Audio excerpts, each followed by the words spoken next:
अस्सलाम वालेकुम दोस्तों, मेरा नाम है कामरान जमील और आप देख रहे हैं कामरान टीवी। दोस्तों, कदीम तिब और जदीद मेडिकल साइंस मर्ज़ की तशख़ीस के लिए इसकी वजूहात को जानना बहुत ज़रूरी ख्याल करती हैं।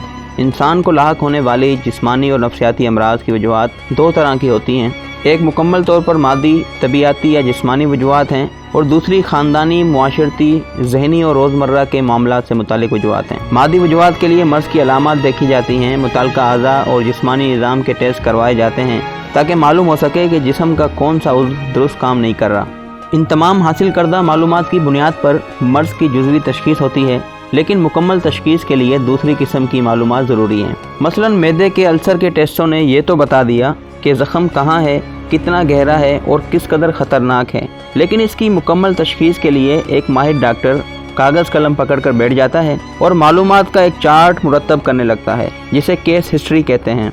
इस चार्ट में लातादाद मालूमात हासिल की जाती हैं। मसलन आप खाने में क्या कुछ खाते हैं, चिकनाई और मसाला जात कितना इस्तेमाल करते हैं, जिस्मानी वर्जिश कितनी करते हैं, कितने घंटे नींद करते हैं, नींद पूरी होती है या कमी रह जाती है, खाना कितनी बार और कितने वक्फों से खाते हैं। ये तो लाइफ स्टाइल और तर्ज ज़िंदगी की मालूमात हुई। अब एक अच्छा डॉक्टर मज़ीद कुछ मालूमात भी केस हिस्ट्री में शामिल करता है जो इस मर्ज़ पर बिलवास्ता असरअंदाज हो रही होती हैं। मसलन आपको कोई परेशानी तो लायक नहीं है, कहीं बेख्वाबी, बिलावजह इस्तिराब, गुस्सा और बेचैनी तो नहीं है, कभी खुद कलामी तो नहीं करने लग जाते, आराम से चलते हुए तेज तेज तो दौड़ नहीं पड़ते। गर्ज लातादाद ऐसी मालूमात हैं जिनको केस हिस्ट्री का हिस्सा बनाकर एक अच्छा डॉक्टर मरीज के इलाज के लिए एक प्लान मुरतब करता है। इस प्लान में मरीज को खुराक की एहतियातें बताई जाती हैं, इसके लाइफ स्टाइल को तब्दील करने के लिए कुछ पाबंदियाँ लगाई जाती हैं।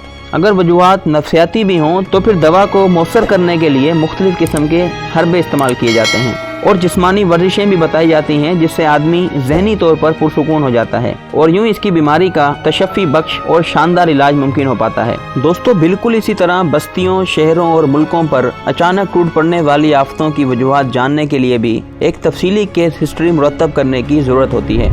आफतों और बलाओं की केस हिस्ट्री मुरतब करने के लिए भी दो तरीके हैं, एक खालिसतन तबीयाती और मादी और दूसरा तर्ज ज़िंदगी और इंसानी अखलाक व इक़दार से ताल्लुक़ रखता है। पहले हिस्से की मालूमात का तरीक़ेकार यह है कि ज़ल्ज़ला कब आया, मरकज़ कहाँ था, कितना गहरा था, ज़ेरे ज़मीन क्या हो रहा था, या अगर तूफ़ान आया तो कहाँ से सहाब उठा, हवा ने रफ्तार बदली और किस तरह वो एक ताकतवर अफरियत में तब्दील हो गया। इसी तरह एक ख़ास किस्म के मच्छर ने साफ़ पानी में परवरिश पाई, इंसान को काटा और लोगों को डेंगी हो गया। ताउन का जरसूमा एक ख़ास दर्जा हरारत और तभी माहौल में परवरिश पाता रहा और फिर इसने पूरी दुनिया को अपनी लपेट में ले लिया। ये तो आफात और बलाओं की वजूहात जानने का एक तबीयाती तरीक़ेकार है, लेकिन इंसानी तारीख में वबाओं और आफात के बारे में एक और साइंसी मफरूज़ा यानी हाइपोथेसिस भी है। वो मफरूज़ा ये है कि इंसानों की किसी बस्ती, इलाके या मुल्क के अफराद इंसानों पर इस कदर जुल्म रवा रखते हैं कि इंसानियत कांप उठती है। ये जुल्म करने वाले तो चंद लोग होते हैं, मगर पूरी कौम अव्वल तो इनके जुल्म पर खामोश रहती है या एक वक्त के बाद इस जुल्म पर भी फख्र करने लगती है। तारीख का मुताला बताता है कि ऐसी बस्तियां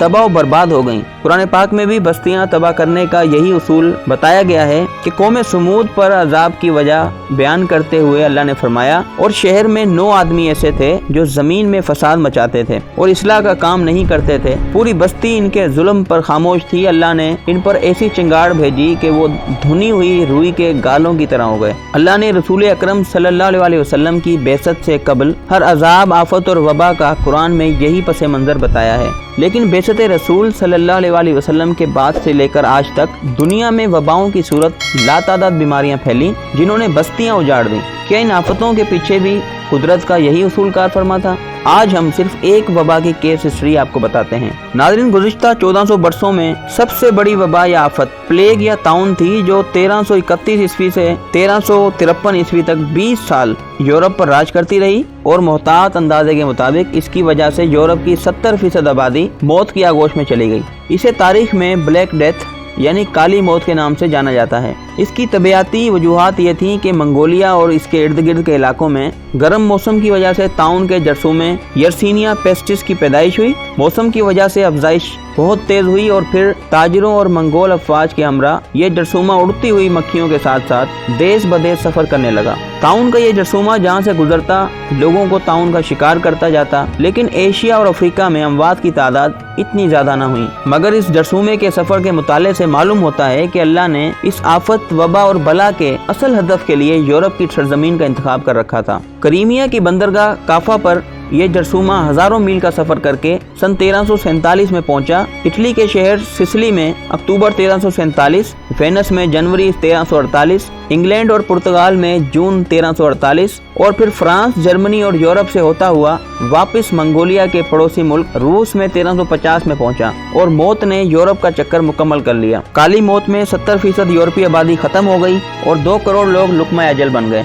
इंसानी तारीख की सबसे बड़ी आफत का जरसूमा चीन से लेकर एशिया और अफ्रीका हर जगह गया, लेकिन तबाही के लिए इसका इंतखाब यूरोप ही क्यों हुआ? ये है वो सवाल जिसका जवाब हमें तारीख में मिलता है। इस ताउन से पहले की 3 सदियों में यूरोप ने बहैसियत मजमुई ऐसे लातादाद मजालिम किए थे कि अल्लाह ने इन पर काली मौत मुसल्लत कर दी। दोस्तों, तारीख ये बताती है कि 1096 ईस्वी से लेकर 1270 ईस्वी तक इन 200 सालों में मसीही यूरोप ने 9 सलीबी जंगें लड़ी, जिनमें यूरोप का बच्चा बच्चा जोश व खरोश से शरीक हुआ। इन सलेबी जंगों में लाखों बेगुनाह इंसानों का कत्लेआम किया गया। जंगों के इख्तिताम के बाद पादरियों और चर्च को ऐसा बेपनाह इख्तियार हासिल हो गया कि उन्होंने आलमों, फलसफियों और साइंसदानों को मुनहरिफ के फतवे लगाकर कत्ल करना शुरू कर दिया। इस अमल को तारीख में विच क्राफ्ट कहते हैं। ये कत्लो बर्बरियत 1300 ईस्वी में शुरू हुई और इसी दौरान काली मौत यूरोप आ पहुंची। इस वक्त यूरोप के शहरों के बीचों बीच आग जलाई जाती और इनमें मुनहरिफीन को फेंक दिया जाता। शहर के लोग जोक दर जोक तालियां बजाते और मुसर्रत से झूमते। ये सब अपनी मस्ती में गुम थे कि मेरे अल्लाह का पैदा करदा जरसूमा मंगोलिया से इनकी ताक में सफर करता हुआ यूरोप जा पहुंचा और इसने 3/4 यूरोप को मौत की नींद सुला दिया। कोई है जो आज इस बात पर गौर करे कि हमारे यहाँ कोरोना क्यों फैल रहा है? क्या ये वजह तो नहीं कि पहली जंग अजीम से लेकर आज तक यूरोप और अमेरिका ने करोड़ों बेगुनाह इंसान इस कुर्रा अर्जी पर कत्ल किए हैं? क्या कोरोना कहीं अल्लाह की तख्लीक करदा एक आफत तो नहीं है जो चंद दिन चीन में रहकर अब अपनी मंजिल की जानिब मौत का परवाना लेकर पहुंच चुकी है? दोस्तों, इस सवाल का जवाब कमेंट सेक्शन में जरूर दें। अगर वीडियो पसंद आई हो तो इस चैनल को सब्सक्राइब करें और साथ ही बेल आइकन को भी प्रेस कर लें ताकि इस तरह की मजीद वीडियोस का नोटिफिकेशन आपको सबसे पहले मिल सके। नेक्स्ट वीडियो तक के लिए अल्लाह हाफिज।